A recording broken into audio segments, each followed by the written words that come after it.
transition over to preparing, we actually just had a local event here that Patrick hosted and this past weekend about getting prepared so you're not scared of what's coming down the line. So Patrick, why don't you just kick it off about the preparation stuff that we did this past weekend? Yeah, I really had a great time meeting with my community. That was the best part about it. A lot of us had no idea that we were all on the same page with each other. We had no idea that we're thinking the same way, but we've seen each other at the stores. We've seen at silver stores. We've seen each other at like local gun stores. We've seen each other around spaces. We comment about the same way on local issues happening, and so we just decided, why don't we just get together and just try to connect and grab beer.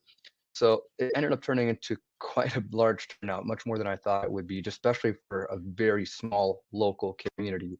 But we had so many different walks of life there. Lots of people who have experiences that I don't have and skill sets that I don't have. Lots of really great ideas for prepping that were thrown around. I guess I'll start off with like a couple of my favorite ones that I learned.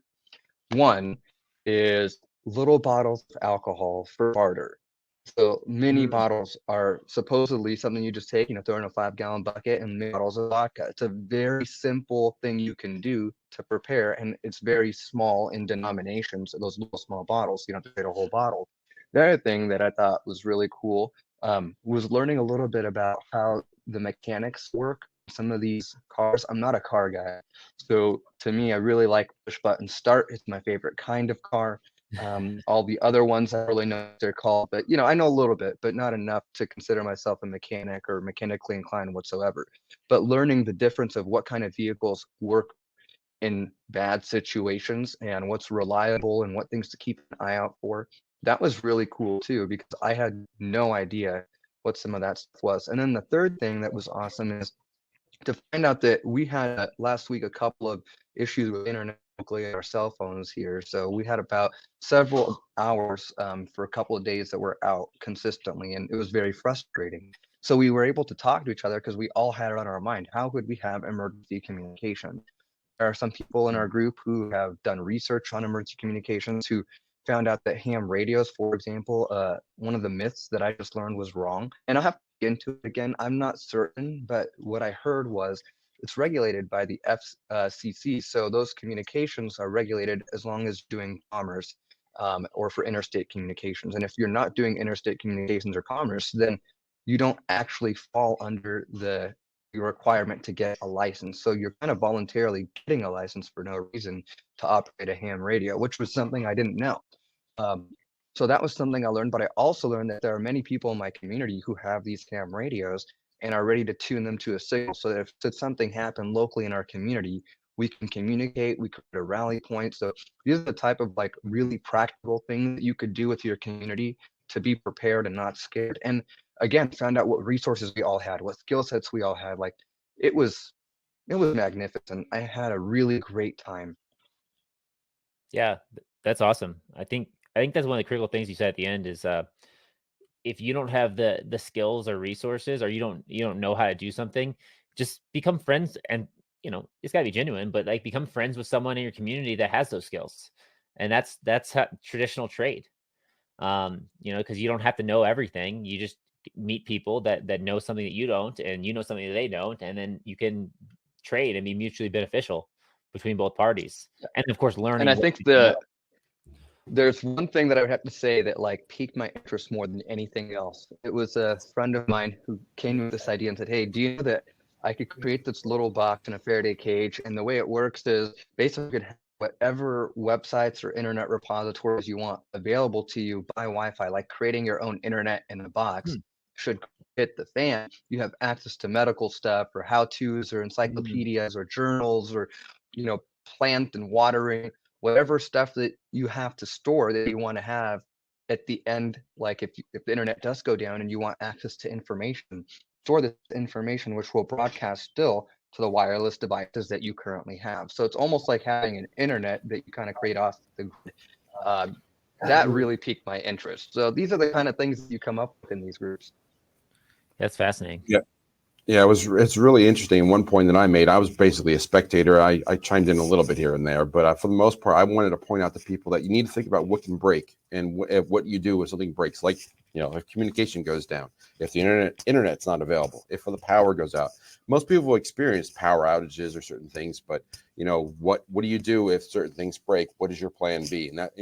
And that's where having other people to bounce ideas off of is helpful, because you could say, well, what happens if I don't have this or that? Or do I need, you can get supplies, but what if this is out for weeks? Or what if, you could say, hey, you get an older truck because it's not computerized, but what if the roads are impassable? Well, maybe you need, maybe an ATV would be a better option. You just need to think about different things. And you may not have to have everything yourself, but you may have a network where all the bases are covered amongst the group.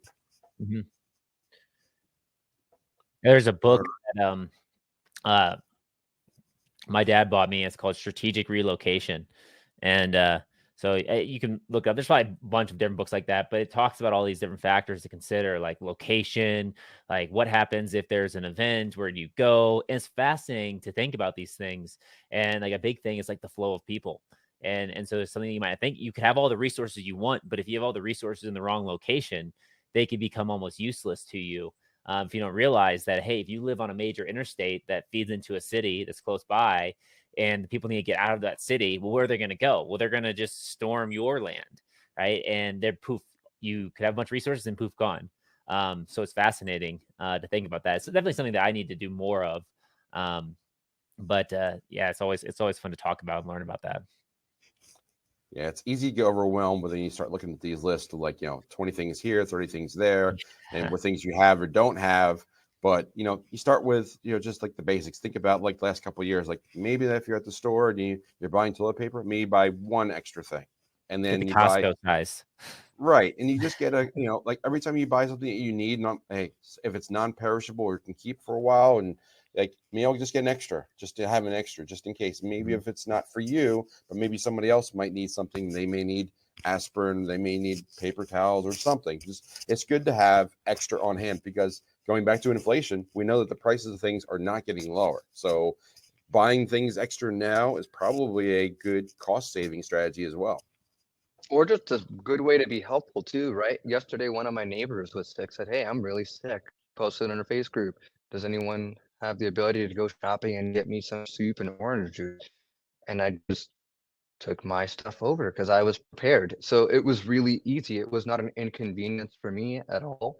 I just took some over to his house real quick, and he have to leave. So also understand that being prepared to help your community is one of the big reasons I hope that we're talking about this. Is alone we can do so much, but many hands make light work. And I just think that we forget about the community aspect so much, that I would just like to remind you, just you're not alone. Find someone Yeah. who thinks like you. Get out there and get into a local meetup.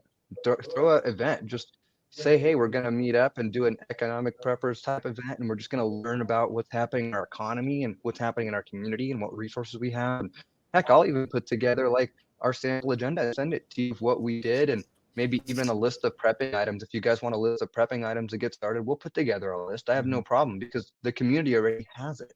So let's share the knowledge together and get it out there. Well, I think the key is, and we said it before, is the breakdown of trust creates lots of issues. But when you increase trust between a group of people, you strengthen those bonds. And because we're limited, I got this idea from, or refined this idea from a guy named Jeff Booth. But we're limited with energy, each as individuals, with the amount of energy we can bring in, the amount of energy we can put out. We're limited with the amount of energy we can store, and we're limited in the computing power that we have, like the amount that we can think of the problems that we can try to solve on our own. But when you create a network of people that are all working together that can trust the others, then you amplify what you're capable of. And you almost turn your network into a supercomputer. But you have to have that trust. And so building these communities with that trust, I think, is super super powerful. It's like the Navy SEALs. I think they have like 6 people per team for some of their tactical teams, and they each have a specific role, and they're so highly trained that they know the guy to their left and right is focusing on their role and is an expert at that role, so they can put complete trust. So when they operate as a unit, they're almost unstoppable. And so that's kind of the power of building these networks, and that's the thing that excites me is like, especially when you can rally behind a shared vision, right? A shared common interest and things like that. Because then you know that, hey, these people are like me, and that increases the trust and, of course, increases the effectiveness of that network that you're building. And so I think it's super powerful.